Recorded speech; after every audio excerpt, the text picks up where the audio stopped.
the latest from IDF here, joined by spokesperson Jonathan Conricus. Thank you again for joining us here, and always your time that is spent here on Live Now from Fox. We always appreciate it. So let's get right into it here. Obviously, first off, I just want to say how sorry I am for your troops here that had to deal with the 3 Israelis that were killed. We're deeply saddened by that. Thank you. Yes, it is a tragic event which the IDF takes full responsibility for. Our soldiers on the ground misidentified 3 Israeli hostages that were outside of Hamas captivity as a threat, as enemy combatants, fired at them, and sadly, they were killed. We're going to investigate this, and we're going to be fully transparent with the families. And I want to take the opportunity here to, of course, to reiterate our deepest sympathy and sadness and condolences to the families. And Jonathan, what can you tell us as far as the fighting that continues right now, as you obviously are going for the complete eradication of Hamas? Well, yes, as sad as this event is and as tragic and as moving as it is, we must continue. And we must continue fighting. Our troops must not stray, and we will keep our focus on what needs to be done. I'd like to remind everybody that there are still more than 250,000 Israeli civilians that are evicted from their homes and living in temporary housing because it is not safe, neither close to Gaza nor close to the Lebanese border in the north.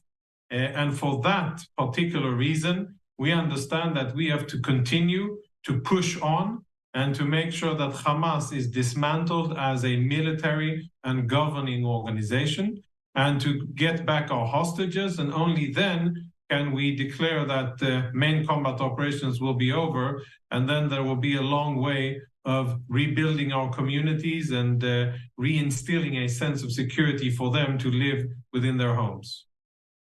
And I have to ask you here about, we were just taking some from the United Nations there, and, you know, there's a lot of outside voices around the world saying that there should be a ceasefire here. How does your troops stay focused on the mission ahead and not hear some of that noise that is coming from all over the world?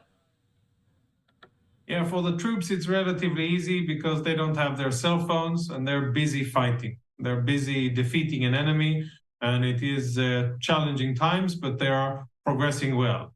For others, perhaps it's a bit more challenging. Those who are not inside the Gaza Strip, who have to listen to this Hamas propaganda, which is gaining support around the world.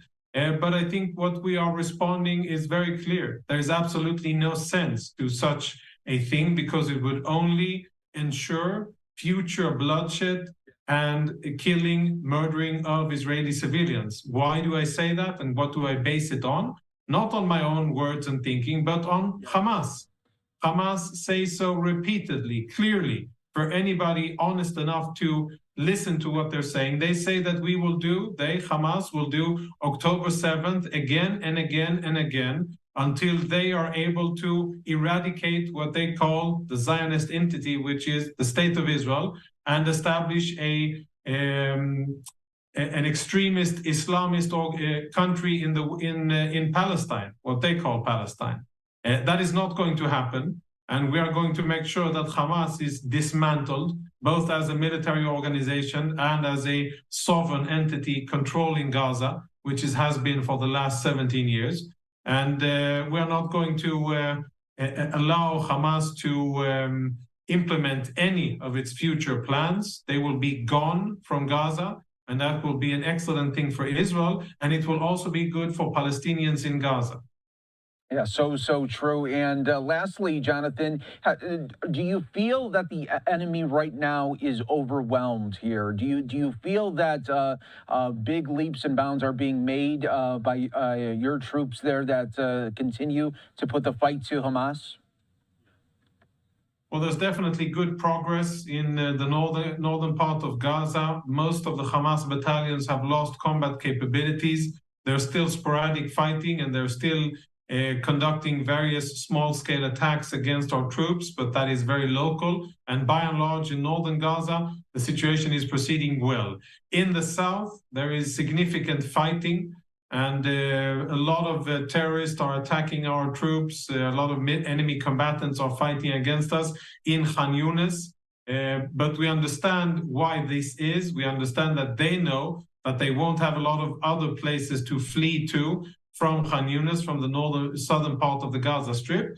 And that is probably why they are fighting a little bit more above ground and not only hiding underneath the ground as they've been doing in other locations. Whatever the enemy will do, it matters, but at the end of the day, it doesn't matter a lot, because at the end of the day, we will have both the resolve, the commitment, and the capabilities to see this through, to defeat our enemy, and to return our hostages home. We have no other choice. Anybody who's been in Israel, who's seen the communities that were burnt and destroyed on October the 7th, who has seen the atrocities that Hamas perpetrated on October the 7th, who has followed the ordeal of the hostages, can only come to this conclusion. No ceasefire and no stopping of the pressure against Hamas, fighting until victory and until safety is restored for Israelis. Well said, Jonathan. We always appreciate your time giving us the latest and our viewers the updates straight from you. We appreciate it here. As always, stay safe to you and your teams, and continuing the fight there against Hamas. Thank you very much. You take care.